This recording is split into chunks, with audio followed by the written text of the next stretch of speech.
Okay, so how does it work? Well, first, I've got to get to know you. If you're not already one of my clients or you're not already somebody that I know pretty well, then it'll be a bit of a discovery call, we'll call it, or I like to call them disco calls. Disco ball, optional. We'll have that chat where I'll work out a little bit about your business, what about your business you actually want the world to know, a little bit about your journey, how you got here, your why, all of that basic general stuff that a marketer will normally ask you before they begin working with you.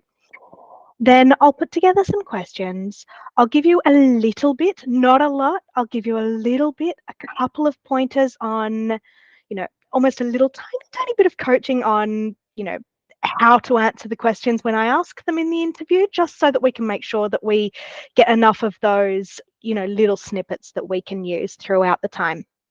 We'll sit down.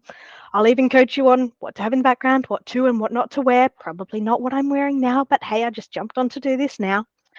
And then we'll sit down, have a cuppa. If you're lucky, you might see my Lego mug, and we'll have a chat. I might ask you the same question a couple of times. If we didn't quite get the soundbite right, might ask it in different ways. Again, just to make sure we get things right. We'll say our goodbyes. I'll go and get another cuppa because chances are I'm going to need more coffee. Do a bunch of editing, transcribing, all of the rest of it. Get it all ready into nice little bite-sized chunks, 10 little chunks from around 15 questions for you to then take off and show the world. Usually takes me a few days to a week to get all of those chunks across to you. Video editing does take a little bit of time sometimes, especially if you want to do it right.